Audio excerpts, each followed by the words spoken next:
Now, one of the things that is widely discussed throughout the world, and from what I've seen on the internet and various talk shows on the subject, is whether the Earth is actually hollow, along with other planets that are out there that seem to have openings at the poles. This is true for Saturn, Jupiter, Venus, Mercury, Mars. There are various images out there you can search for. If you will just look, you can actually see aurora borealis coming from the poles of these planets. Some of these planets which have no business having an aurora borealis effect, so it begs the question, what is going on to cause this, and where does the Earth's aurora borealis actually come from? To put it in simplest terms, and this is verified, and it may be hard to believe, although it is true, once you do the work that I've done and others like me have done, you will soon find out that a lot of the things you used to think could never be deemed as real or nothing more than fiction turn out to be in fact real. And it seems that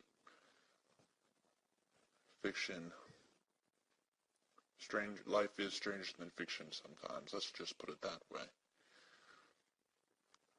The aurora borealis of Earth is actually coming from openings at the North and South Poles. Now, is the Earth hollow? Does it have a central sun? Does it have land masses on the inside with a central star? From what we know, there are confirmed openings at the North and South Poles of Earth. General Byrd, in the 50s, flew a mission to one of the poles. It is documented. Fleets of ships and aircrafts were taken to the pole and subsequently driven out by a fleet of UFOs or AVs. We established that there was an alien presence coming from these openings at the poles. As far as the government is concerned, we don't believe that there is a central star inside the Earth and that the Earth is hollow. However, we do believe that there are many underground passageways and an underground presence of extraterrestrial life that goes down up to 20 miles beneath the surface of the Earth, with the two poles, the North and South Poles, being the main entrances of where these UFOs and ET beings come out of.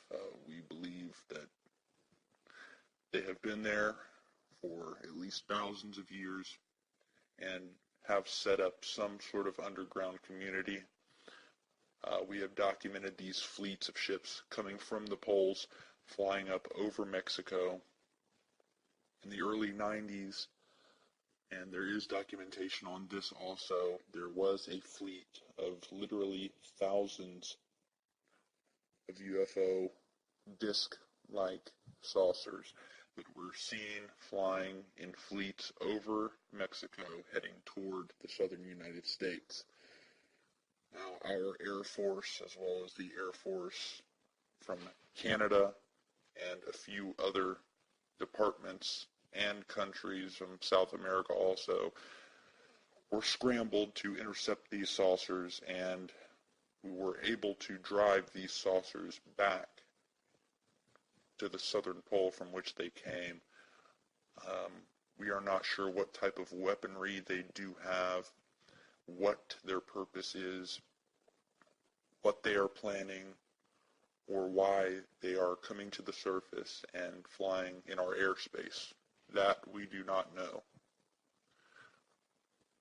Every time the government has attempted to send a probe or satellite in orbit to fly over the poles, it either ends up being lost, shut down, or destroyed by an unknown means. We are not sure. We believe these satellites and probes are being purposely knocked out of orbit by this extraterrestrial presence. We have sent spy planes as well as drones, the same types of drones that are used in Iraq and Afghanistan to fly over the poles. And for what we can see, the closest point at the pole right near the opening, the surrounding area for about 50 miles is completely warm. It is 80 degrees Fahrenheit. It is warm. There is vegetation. There is grass. There are mountains. It is not the horribly cold terrain that the rest of the North and South Poles are known for. You will see that once the farther that you come inland into the center where the polar opening is, the more greenery and the rapid temperature increase you will see. So there is a definite reason for the openings of these entrances at the poles. There is something that is heating those entrances and heating the surrounding area. The radius of 50 miles it's a large area, which obviously means there is something heating, and we've confirmed that the aurora borealis is coming from inside of the polar openings, which leads us to believe there is something within these poles that is causing this heat and light source to be coming out, although we are not sure. Again, we do not believe there is a central star due to the common laws of gravity. However, I have been briefed, and it's basically on a need-to-know basis. However, what I have heard is that what we know as gravity is not correct.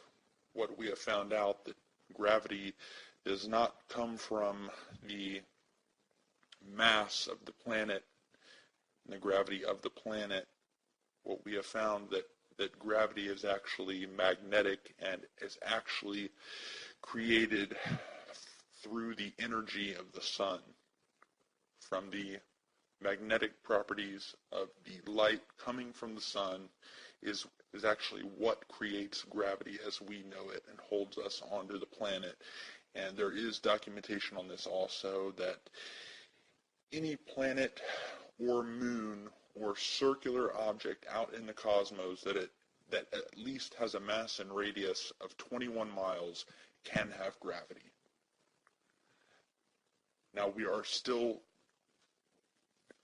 investigating exactly how this gravity works, but what we have found out is that most of these extraterrestrial crafts, or AVs, alien vehicles, do manipulate light and use our sun as well as other stars as a main source of controlling these extraterrestrial vehicles.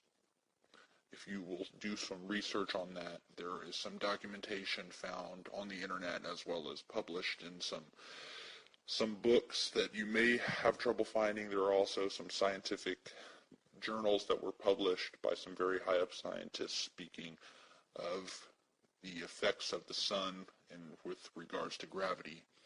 But I assure you that gravity does not come from the mass of the object, but does in fact come from the sun.